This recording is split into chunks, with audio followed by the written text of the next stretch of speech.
All right. The next thing I want to talk about with marginal analysis, I like to talk about this topic because it really kind of intersects with daily life. Um, and that is sunk cost fallacy. Um, let's explain what sunk cost fallacy is real quick. What a sunk cost is where you've already put money or time or whatever, you've already invested some sort of cost, and that investment is gone. You cannot get it back no matter what you do. um, and what a lot of people do when they make decisions is they consider these past costs whenever they're considering their present decisions, and this is a mistake because these past costs aren't things you can get back. They're not decision level costs, and it has nothing to do with the decision level benefits. But there's this psychological thing where we don't like to give up something that we've spent so much on. Let me give you an example of this. Let's say that you've got this band that's coming to town. You've wanted to see this band for a long time, okay? And you buy these tickets, probably spent too much, like probably money you shouldn't have been spending, but doesn't matter. There's a once in a lifetime opportunity. You buy these tickets, and when you show up to this concert, the band is horrible. It looks like they're probably a little drunk, just not doing a good job at all. It's miserable. It's horrible. It's excruciating to be there. And you're deciding whether you should stay or leave.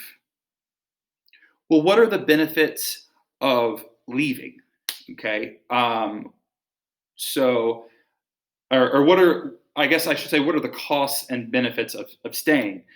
Well, the cost of staying is there's other stuff that you could be doing. You could say, forget this, let's go see a movie, whatever. The costs of staying, are your eardrums, your shattered dreams of how good this band was. Well, what are the benefits of staying? Well, there's some benefits of staying. You've got a story to tell. You can tell everybody, oh man, I went to this concert and they were horrible and whatever. So all of these are reasonable, like give and take on this choice. But what you don't want to do, and what I hear people say all the time is, well, I've already spent the money. Okay, do you get the money back if you stay through this awful experience? No. um, and this shows up in all sorts of other places. You'll see people stay in bad relationships because of this, where they're like, well, I've spent so much time, I might as well. And it's like, okay, maybe not. And again, there could be reasons to stay in that relationship, but not all of what you have put in. That's not, that shouldn't be part of your calculation. Okay. Let me give you a more businessy example. Microsoft. Okay. Y'all may be too young to remember this, but Microsoft used to be the big people in tech. Okay. Now it's kind of Apple and Google. Okay.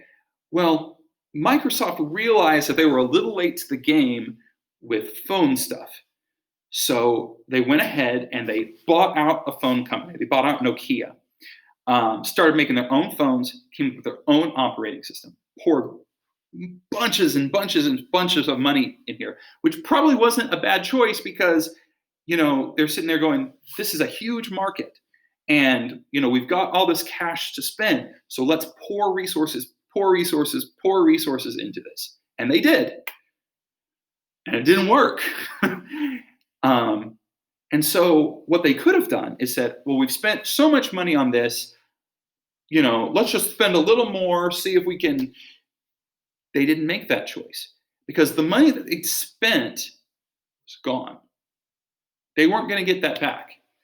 And it had become very clear that this wasn't going anywhere for them. They weren't going to be able to be profitable on this. So they took all of those resources that they poured into it and they abandoned it. Okay, you can't buy a Windows phone now. You can't. There aren't a bunch of phones hanging around with the Windows operating system. So they cut their losses and they went and did something else. Let's do a more mathy example here. So let's say that you have started up this business. The startup cost for this business was $500,000, $500,000. You signed a 24-month lease at the building that you were using for your business, okay? And you're going to have to pay $10,000 a month on this lease, okay? You also have some other operating costs, $25,000 a month, and your monthly revenue is $29,000 a month. Now the question becomes, you've had a few months of this pattern. It doesn't look like your revenue is going to change. Can't really change your operating costs. You're not going to be able to get out of this lease. So the question is, do you stay in business? Well, let's look at our marginal costs and our marginal benefits.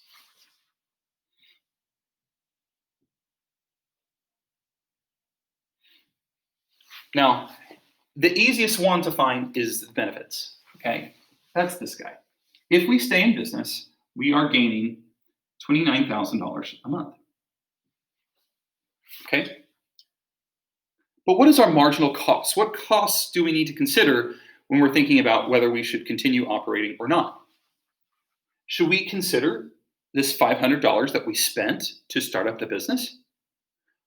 No, it's gone.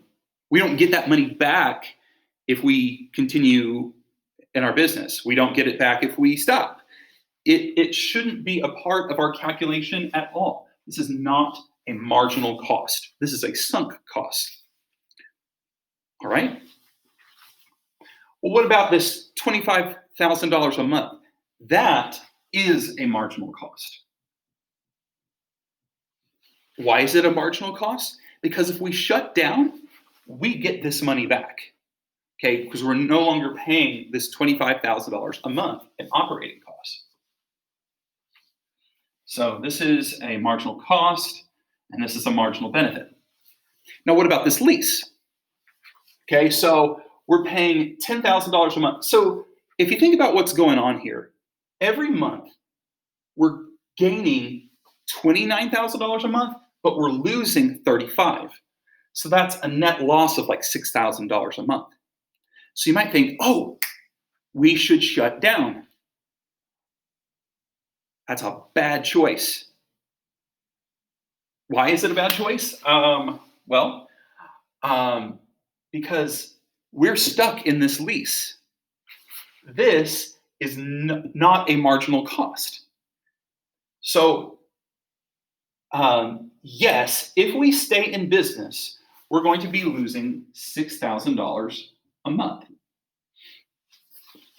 But what would happen if we pulled out? If we pulled out of business, we're still stuck with this $10,000 a month. So if we shut down, now we're losing $10,000 a month. So that's actually a worse situation, which we can see here that it's $4,000 better to stay in business than not to stay in business. Now, what happens at the end of our 24-month lease? Now, all of a sudden, this is a marginal cost because it is a part of our decision. That's what I mean when I say decision level. Do we have a choice in this? So after 24 months, then all of a sudden, this becomes a part of our calculation, and it costs more than it benefits us to stay in business. So this is what I mean when I say decision level costs and benefits. We have to see, oh, well, the $500,000 is not a part of our choice. It's gone. It's a sunk cost. This 24-month lease, it's sunk for 24 months. Unless there's some way to get out of that contract. Okay. So neither of those are decision level costs. All right.